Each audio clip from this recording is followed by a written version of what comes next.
Kami dari Kementerian Perdagangan, mewakili Kementerian Perdagangan pimpinan juga ucapan banyak terima kasih telah terbitnya PP nomor 94 tahun 2021, di mana dengan PP tersebut menegaskan ya aturan-aturan main pada pelaku ASN, terutama ASN, di mana lebih memberikan ruang untuk melakukan aktivitas usaha tanpa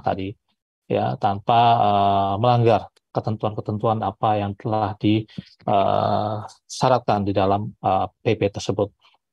Memang benar Bapak Ibu semuanya, kita berharap dengan kegiatan paling tidak kontribusi ASN untuk melakukan aktivitas usaha, kita berharap terjaganya pertumbuhan ekonomi Indonesia yang sebagaimana kita ketahui bersama sejak pandemi COVID 2020 masuk ke Indonesia, pertumbuhan ekonomi Indonesia melambat, bahkan tidak hanya Indonesia, bahkan seluruh dunia.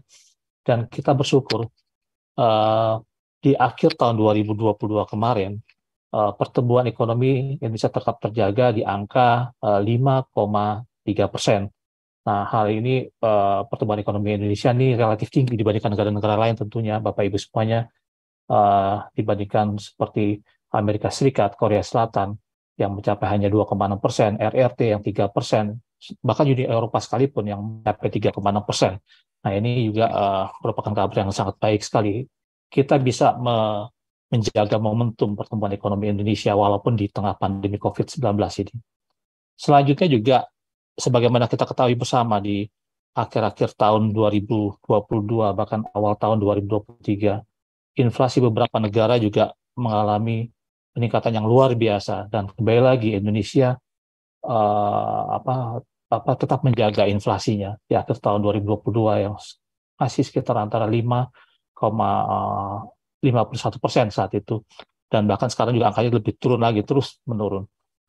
Dan kalau kita lihat dari ekspor juga, ini juga berkontribusi yang sangat signifikan tentunya pada perekonomian Indonesia tahun 2022, di mana walaupun pandemi COVID sempat menurun ya sekitar 17,33%, kemudian tahun 2021 sekitar 21,41%, dan alhamdulillah tahun 2022 kontribusi ekspor terhadap pertumbuhan ekonomi Indonesia juga terus meningkat mencapai 24,49%. Nah, ini yang kembali lagi perlunya kita menjaga momentum ini, dan kita berharap pelaksanaan kegiatan webinar pada pagi hari ini menjadi trigger bagi kita semua aparatur sipil negara untuk dapat berkontribusi terhadap menjaga pertumbuhan ekonomi Indonesia, dan juga tentunya tanpa kembali lagi yang melanggar dari aturan-aturan yang telah disampaikan tadi oleh Ibu Sesta pada saat pembukaan, dan juga Bapak Deputi pada saat penjelasan sangat detail sekali aturan-aturan main, di mana kita juga menjaga supaya tidak terjadi konflik of interest, tidak penyalahi aturan jabatan segala macam. Nah, langsung ke materi ke Bapak Ibu semuanya. Kalau kita melihat berdasarkan publikasi statistik aparatur sipil negara hingga Desember tahun 2022 yang dirilis oleh dirilis oleh BKN, terdapat sekitar 3,89 juta PNS ya, di mana ASN ya, di mana 24%-nya berada di pusat, sedangkan 76%-nya berada di daerah. Nah, jika dilihat dari komposisi jenis kelamin, maka PNS wanita lebih banyak dibandingkan PNS pria, dan ini juga kita bisa melihat sebenarnya kalau melihat data aktivitas e-commerce yang ada di Indonesia, juga kontribusi aktivitas wanita ini yang berjualan di sektor ekonomi digital ini juga angkanya tinggi sekali, dan ini adalah peluang yang sangat besar bagi kita untuk mendorong pertumbuhan ekonomi, aktivitas usaha ini tetap berjalan. Nah, sedangkan menurut komposisi usia, PNS dan ASN dengan rentang usia sekitar 50 sampai 60 tahun itu persentasenya juga cukup besar, nomor kedua ya, sebesar 37,1% dibandingkan yang usia antara 41 sampai 50 tahun, yang ini yang terbesar saat ini. ya jumlah usia ya. Dengan jumlah usia tersebut di antara 50 sampai 60 tahun yang mendekati, bahkan ada yang telah mencapai batas masa pensiun ya, di mana kita sudah tahu batas pensiun untuk jabatan fungsional, terampil, ahli pratama dan ahli muda itu usia 58 tahun, dan serta ahli media yang kita tahu adalah 60 tahun. Bapak Ibu, sehingga pada rentang usia 51 sampai 61 tahun 60 tahun tersebut, idealnya ASN tersebut telah mempersiapkan masa pensiun, salah satunya melalui kegiatan kewirausahaan. Dan saya memandang penting sekali Bapak Ibu, dan terima kasih sekali kepada BKN telah menginisiasi kegiatan ini. Paling tidak kita edukasi, literasi pada seluruh aparatur sipil negara bahwa ketika memasuki masa pensiun ini, kita mempersiapkan diri sejak ini, berbagai aktivitas usaha apa yang akan dilakukan kita setelah nanti pensiun nanti. Bahkan tadi disampaikan oleh Pak Deputi, tidak hanya mendekati masa pensiun, di sekarang pun juga kita diperbolehkan, ya, kita diperbolehkan. Namun demikian tadi ada aturan-aturan main yang tidak melanggar, jangan sampai mengganggu jam kantor misalkan seperti itu, ya. Kemudian kalau kita melihat bagaimana sih untuk memulai next slide, untuk memulai aktivitas berusaha itu sendiri, kegiatan memulai kegiatan usaha bagi PNS, bagi ASN maupun non ASN yang akan menjalankan kegiatan usaha, maka terlebih dahulu harus memiliki legalitas usaha dari pemerintah. Ya, ini wajib ya, wajib memiliki legalitas usaha dari pemerintah. Dan berdasarkan PP nomor 5 tahun 2021 tentang penyelenggaraan perizinan berusaha berbasis risiko, maka pelaku usaha wajib memenuhi persyaratan dasar perizinan berusaha dan atau perizinan berusaha berbasis risiko. Jadi kalau kita melihat aturannya di PP nomor 5 tahun 2021, persyaratan dasar perizinan berisiko itu terkait dengan kesesuaian kegiatan pemanfaatan ruang, kemudian persetujuan lingkungan, persetujuan bangunan gedung, dan sertifikat layak fungsi. Kemudian terkait dengan perizinan usaha berbasis risiko adalah perizinan berusaha berdasarkan tingkat risiko kegiatan usaha. Nah, kalau bicara mengenai tingkat risiko ini berdasarkan dari PP nomor 5 tahun 2021 itu ada terkait dengan K3L-nya. Kesehatan, keamanan, keselamatan, dan juga lingkungan. Nah, ini dibagi menjadi 3 kategori risiko, yaitu kegiatan usaha dengan risiko rendah, maka perizinan usahanya cukup berupa nomor induk berusaha, ya. Kemudian juga risiko yang kedua terkait dengan risiko menengah, dan risiko menengah itu kita bagi 2, ya. Kita dibagi dua, ada risiko menengah rendah dan risiko menengah tinggi. Untuk tingkat risiko menengah rendah, maka perizinannya berupa NIB dan juga sertifikat standar, ya. Dan kegiatan untuk tingkat risiko menengah tinggi, perizinannya berupa nomor induk berusaha dan sertifikat standar. Bermunahnya yang sudah terverifikasi, ya. Di sini kalau yang tadi menengah rendah, dia cukup melakukan self-declare saja, sedangkan yang standar tinggi, yang menengah tinggi, dia standarnya harus terverifikasi oleh kementerian lembaga terkait. Kemudian yang terakhir terkait dengan kegiatan usaha yang berisiko tinggi, tentunya untuk melakukan uji usaha tersebut diperlukan perizinan usaha yang berupa tidak hanya IDB, tapi juga izin usaha terkait dengan sektornya. Contoh terkait dengan aktivitas penyelenggaraan perdagangan melalui sistem elektronik, misalkan seperti itu, ya. Nah, selain dia pelaku usaha atau pelaku usaha tersebut memiliki nomor induk berusaha, pelaku tersebut harus memiliki surat izin usaha perdagangan melalui sistem elektronik, ya. Baik, Bapak Ibu semuanya, kalau kita lihat next slide, kalau kita melihat bagaimana sih peluang menjalankan kegiatan usaha. Nah, ini sesuai dengan judul tadi yang saya sampaikan, bahwa salah satu peluang untuk menjalankan kegiatan usaha adalah melalui waralaba. Kenapa sih waralaba kita dorong di sini untuk ASN? Bapak Ibu semuanya tentunya pasti kalau kita akan melakukan usaha, seorang entrepreneur dia harus benar-benar serius, ya, terjun langsung di aktivitas usaha tersebut. Nah, kekhawatirannya tadi, ketika kita terjun langsung, memonitor langsung, ada nggak kita waktu untuk menyediakan waktu di sela-sela aktivitas kita sebagai bertugas sebagai aparatur sipil negara. Karena tadi disampaikan ada aturan-aturan main, jangan sampai ada fokus yang terpecah di situ, ya. Padahal tugas utamanya adalah sebagai aparatur sipil negara. Ini kan sambilan. Nah, ini yang kita berharap nanti waralaba ini menjadi peluang, ya, bagi kita sebagai aparatur sipil negara dapat melakukan aktivitas usaha, karena sistem ini terus terang sistem yang memang sudah teruji, artinya sudah memiliki beberapa sudah terbukti lah ya memberikan keuntungan. Nah, definisi dari waralaba adalah hak khusus yang dimiliki oleh orang perseorangan atau badan usaha terhadap sistem bisnis dengan ciri khas usaha dalam rangka memasarkan barang dan atau jasa yang telah terbukti dan berhasil dan dapat dimanfaatkan dan atau digunakan oleh pihak lain berdasarkan perjanjian waralaba. Jadi memang ada perjanjian waralaba yang mengikat antara pemberi dan penerima waralaba. Bapak Ibu semuanya, kalau kita melihat apa sih kriteria waralaba, ya, ciri-ciri kriteria waralaba itu. Nah, kriteria waralaba yang pertama adalah memiliki ciri khas usaha, di mana ciri khas usaha ciri khas usaha adalah suatu usaha yang memiliki keunggulan atau perbedaan yang tidak mudah ditiru, ya.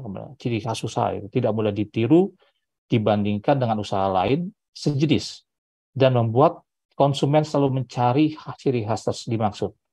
Misalkan sistem manajemen, ya, kemudian cara penjualannya, kemudian pelayanan penataan atau cara distribusi yang merupakan karakter khusus dari pemberi waralaba, ya. Yang kedua, ini yang utama, yang salah satunya adalah terbukti sudah memberikan keuntungan, ya. Pemberi waralaba telah memiliki pengalaman sesuai dengan syarat yang ada di PP 29 tahun 2002, di PP waralaba, ya. Paling sedikit memiliki pengalaman 5 tahun beroperasional dan telah mempunyai kiat bisnis untuk mengatasi permasalahan usaha, ya, yang dibuktikan dengan bertahan dan berkembang sesuai dengan usaha pemberi waralaba secara menguntungkan. Jadi dia sudah memiliki keuntungan minimal dibuktikan oleh akuntan publik, ya, teraudit selama 2 tahun berturut-turut, ya, 2 tahun berturut-turut kan itu terakhir, ya. Jadi misalkan aktivitas usaha ini sudah dilaksanakan minimal 5 tahun, kemudian tahun keempat dan tahun kelima itu sudah diaudit oleh akuntan publik dan terbukti memang menghasilkan keuntungan. Itu yang kedua, kriteria yang kedua. Yang ketiga adalah memiliki standar atas pelayanan tertulis, ya. Standar secara tertulis di mana dalam arti ini adalah supaya penerima waralaba dapat melaksanakan usaha dalam kerangka kerja yang jelas dan sama. Nah, ini terkait dengan SOP-nya, ya. Yang keempat adalah mudah diajarkan dan diaplikasikan, ya, terpenuhi dalam hal penerima waralaba yang belum memiliki pengalaman atau pengetahuan mengenai usaha sejenis dapat melaksanakan dengan baik sesuai dengan bimbingan operasional dan manajemen yang diberikan dari pemberi waralaba. Jadi salah satu yang utamanya ini adalah mudah diajarkan atau diaplikasikan. Ini sesuatu yang memang perlu adanya SOP yang sangat jelas, yang ketika nanti penerima waralaba mendapatkan waralaba dari si pemberi, dia dapat mengaplikasikan bisnis tersebut dengan mudah, gitu, dan juga terstandar tentunya. Dan kelima, adanya dukungan yang berkesinambungan. Dalam hal ini adalah nanti si pemberi waralaba akan terus melakukan pendampingan usaha sampai selama usaha tersebut ada. Jadi misalkan terkait dengan dukungan yang berkesinambungan bahan bakunya, dia supply bahan baku terus, ya, sampai memang aktivitas usaha itu ada. Nah, yang terakhir adalah ini yang utama adalah terkait dengan hak kekayaan intelektual yang telah terdaftar. Jadi ini penting bagi Bapak Ibu semua untuk waralaba. Hak kekayaan intelektual ini penting karena kembali lagi dia memiliki ciri khas usaha ini, sesuatu hal yang yang menjadi salah utama kita dari pelaksanaan sistem waralaba ini. Nah, waralaba merupakan salah satu strategi pengembangan usaha yang sifatnya pilihan. Nah, ini bagi para pemberi waralaba ini adalah strategi pengembangan aktivitas bisnis usaha, di mana dia bisa bermitra dengan penerima waralaba nantinya untuk mengembangkan gerai-gerainya. Yang tadinya dia hanya punya kemampuan finansial membuka 4 gerai, dengan memberikan kepada penerima waralaba, dia akan membuka gerai-gerai yang baru. Next slide. Nah, Bapak Ibu semuanya, ini adalah contoh waralaba dalam negeri yang telah beroperasi di Indonesia, yang beroperasional. Di sini ada retail modern yang ada Alfamart, Indomart, kemudian juga ada Baba Raffi, kemudian klinik apotek K24, Ring Sewu restoran, ayam geprek Pak Gambus, Paminaga, dan segala macam. Ini adalah contoh dari waralaba dalam negeri yang telah memiliki surat tanda pendaftaran waralaba. Next slide. Oh, sebelum itu, kembali lagi, Bapak Ibu sekalian, sebagai mengenai informasi, dari sekian banyak waralaba ini, kami dapat informasikan bahwa ada beberapa waralaba lokal ini yang telah go global, Bapak Ibu semuanya. Contoh, saya memberikan ayam gepuk Pak Gambus, ya.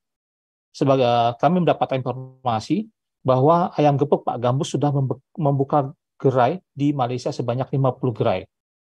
Dan juga di sini ada Jiko, nggak masuk ya slide-nya. Jiko Donut dan Coffee itu telah membuka lebih kurang 60 gerai di 5 negara, yaitu di Malaysia, Singapura, Filipina, Arab Saudi, dan Hong Kong. Kemudian Alfamart sudah membuka 1.200 gerai di Filipina. Taman Sari Royal Heritage Spa juga sudah membuka 2 gerai di Malaysia dan Kanada. Serta Tirta Ayu Spa sudah membuka 5 gerai di Nigeria dan 1 gerai di Kamerun. Bapak Ibu semuanya, jadi aktivitas usaha ini memang secara melihat, ya mungkin ada beberapa yang sudah biasa saja menurut Bapak Ibu, tapi memang ini peluang bisnisnya untuk berkembang sangat luar biasa. Ya, next slide. Nah, kalau kita melihat sistem waralaba, bagaimana sih cara memulai bisnis yang praktis bagi usaha pemula? Ya, kenapa kita dorong waralaba? Ini kita bandingkan antara kalau kita melakukan aktivitas usaha sendiri dan kalau kita melakukan bisnis melalui waralaba. Waralaba itu secara bisnis telah dikenal sangat luas, ya, sangat luas, baik itu dari penetrasi pasarnya dan yang lebih cepat. Ya, yang kedua tentunya penerima waralaba dapat mengembangkan usaha, tidak dimulai dari nol. Ini yang paling penting. Penerima waralaba atau kita sebagai ASN ketika akan memulai bisnis usaha dapat mengembangkan usahanya tidak mulai dari nol. Jadinya karena kita tahu bahwa aktivitas ini sudah berjalan, sudah stable, sudah proven, ya, terbukti bahwa ini menghasilkan keuntungan gitu. Jadi seperti itu, ya, menghasilkan keuntungan. Nah, ini yang memang memudahkan kita, kembali lagi sebagai ASN, kita tidak perlu capek-capek lagi melihat harus mengembangkan dari nol, menyiapkan manajemennya semuanya. Ya, ini semua sudah ada standarnya, sudah ada SOP-nya, sehingga kita tinggal menjalankan aktivitas usaha tersebut. Kemudian yang ketiga adalah tingkat risiko lebih kecil, potensi kesuksesan tentunya lebih besar. Karena tadi aktivitas usaha waralaba mempunyai syarat minimal telah beraktivitas 5 tahun dan terbukti memberikan keuntungan dari berdasarkan hasil akuntan publik, ya, setelah diaudit. Kemudian juga waralaba itu memiliki adanya ciri khas usaha atau keunikan, dan dengan waralaba ada dukungan baik itu pelatihan, ya, pelatihan SDM-nya, dan dukungan berkesinambungan dari pemberi waralaba, baik itu terkait dengan bahan baku, kemudian modal barang modalnya, ya, dan semua itu sudah terstandar. Ya. Bandingkan kalau kita melakukan aktivitas usaha sendiri, di mana kita ada tahap trial and error yang dilalui tentunya. Nah, ini trial and error ini juga Izin kalau Bapak Septo, mohon saya, izin ya, memotong, mengingatkan kembali waktu sekitar 5 menit lagi. baik, baik. Baik, saya akan percepat. Nah, terkait dengan usaha sendiri ini juga banyak tantangannya ya, terkait dengan ada tahap trial and error yang harus dilalui, kemudian juga risiko kegagalan usaha relatif lebih besar, butuh waktu membangun reputasi bisnis, kemudian metode bisnis itu juga tergantung dari diri sendiri dan tentunya belum teruji, memiliki kendali penuh bebas dalam menjalankan bisnisnya, dan tentunya yang paling utama adalah mental mental kita sebagai pengusaha diuji di sini ya, harus lebih lebih terasa. Next slide. Nah, ini adalah alur dari skema bisnis waralaba, di mana untuk yang pemberi waralaba berdasarkan data SPT Kemendak bahwa untuk pemberi waralaba itu orang atau perorangan atau badan usaha yang memberikan hak untuk mendapatkan untuk manfaat dan atau menggunakan waralaba yang dimilikinya kepada penerima waralaba. Yang kedua terkait dengan bagaimana pemberi waralaba itu memberikan hak untuk menduplikasi konsep bisnis yang dimiliki sesuai dengan prospektus penawaran waralaba serta yang disertai dengan pembinaan berkala. Dan pemberi waralaba itu wajib ya menyiapkan prospektus penawaran waralaba, di mana prospektus tersebut merupakan keterangan tertulis mengenai bidang usaha yang diwaralabakan yang disampaikan kepada calon penerima waralaba. Dan untuk penerima waralaba sendiri adalah ada penerima waralaba adalah seorang atau badan usaha yang diberikan hak oleh pemberi waralaba untuk memanfaatkan atau menggunakan waralaba yang dimiliki pemberi waralaba, dan penerima waralaba tentunya harus membayar fee franchise kepada pemberi waralaba sesuai dengan perjanjian waralabanya, dan penyelenggara waralaba harus berdasarkan perjanjian waralaba yang dibuat antara disampaikan kepada calon penerima waralaba paling lambat 2 minggu sebelum penandatanganan. Dan ini adalah skema bisnis dari aktivitas waralaba. Kemudian lanjut, ini adalah data kami terkait dengan perkembangan bisnis waralaba. Ada 2, pemberi waralaba dalam negeri dan luar negeri, dan kita bersyukur sampai dengan bulan April itu ada sekitar 135 pemberi waralaba dalam negeri dan ada 133 pemberi waralaba luar negeri, dan ini memang angkanya alhamdulillah kalau lihat dari grafik dalam negeri terus tumbuh. Ini membuktikan adanya inovasi dan kreativitas dari dalam negeri untuk terus mendorong peningkatan aktivitas usahanya. Dan berdasarkan dari jenis usaha surat tanda pendaftaran waralaba untuk yang dalam negeri, yang mendominasi adalah jasa makanan dan minuman F&B sebesar 45%, kemudian diikuti oleh jasa pendidikan non formal sebesar 11,1%, dan terakhir antara jasa kecantikan kesehatan dan jasa lainnya. Ini memang pembagian dari jenis usahanya memang paling banyak memang berada di sektor F&B, pendidikan, dan kecantikan untuk kesehatan. Next slide. Lanjut.